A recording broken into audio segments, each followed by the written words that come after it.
Assalamualaikum warahmatullahi wabarakatuh. Perkenalkan, nama saya Rino Hendrian, berasal dari kelas 11 IPA 2. Pada kesempatan kali ini saya akan membahas tentang gelombang bunyi. Di bawah bimbingan guru Putri Angela SPD.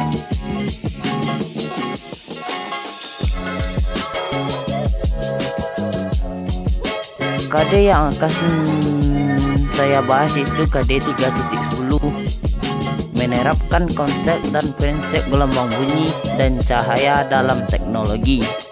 Indikator yang akan saya bahas itu: 1. Mengklasifikasikan gelombang bunyi dan karakteristiknya. 2. Menganalisis resonansi bunyi pada senar. Baiklah, kita menuju ke halaman yang pertama, yaitu mengklasifikasi gelombang bunyi dan karakteristiknya. Yang pertama, pengertian gelombang bunyi. Gelombang bunyi adalah gelombang longitudinal. Gelombang longitudinal adalah gelombang yang arah rambatannya sejajar dengan arah getarannya. Yang kedua, yaitu macam-macam gelombang bunyi. Yang pertama, yaitu gelombang mekanik. Pengertian dari gelombang mekanik ialah satu gelombang di mana yang dalam proses perambatannya membutuhkan medium. Yang kedua, yaitu gelombang elektromagnetik. Gelombang elektromagnetik dapat diartikan sebagai gelombang yang mana di dalam prosesnya.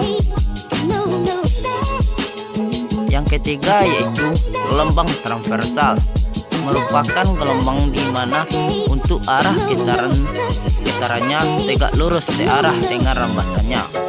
Untuk itu, dari getarannya berupa lembah dan bukit. Untuk lebih jelas bisa teman-teman lihat pada gambar di samping. Penjelasan dari gambar di atas, bahwa arah dari rambatan gelombang tersebut ke kiri dan ke kanan, sedangkan untuk getarannya ke atas dan ke bawah. Itulah yang dinamakan dengan arah rambatan tegak lurus searah dengan getarannya. Yang keempat, yaitu gelombang longitudinal. Gelombang longitudinal merupakan gelombang yang arah rambatannya sejajar dengan arah getarannya, sedangkan untuk bentuknya dari getaran berupa rapatan dan renggangan. Lihatlah gambar di samping. Penjelasannya dari gambar di atas, bahwa untuk arah rambatan gelombang tersebut ke kiri dan ke kanan, sedangkan untuk arah getarannya ke kiri dan ke kanan pula. Maka inilah yang disebut dengan arah getar dan arah rambatan sejajar. Yang ketiga, sifat-sifat gelombang bunyi. 1. Dapat dipadukan, seperti halnya interferensi cahaya. Interferensi cahaya bunyi juga memerlukan dua sumber bunyi yang koheren. Yang kedua, yaitu pemantulan gelombang, yaitu ketika sebuah gelombang menabrak sebuah penghalang atau sampai di ujung, maka akan mengakibatkan suatu medium yang dirambatinya sebagian gelombang tersebut dipantulkan.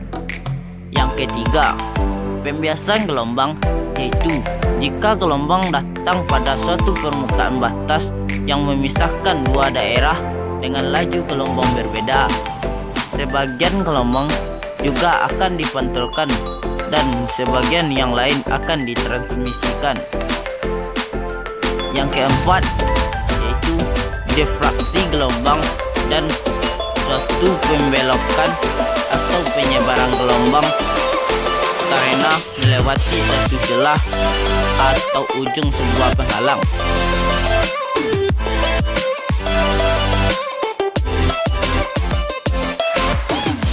Selanjutnya, yaitu karakteristik gelombang bunyi. Cepat rambat bunyi berbeda-beda tergantung jenis material medium rambatannya. Besar cepat rambat bunyi juga dipengaruhi oleh temperatur, khususnya jika media rambatnya adalah gas. Karena cepat rambat bunyi di berbagai media rambatannya berbeda, maka notasi atau persamaan untuk mencari cepat rambat bunyi juga berbeda. Contoh soal gelombang bunyi. Mobil pemadam kebakaran sedang bergerak dengan laju 20 meter per sekon sambil membunyikan sirine pada frekuensi 400 Hz.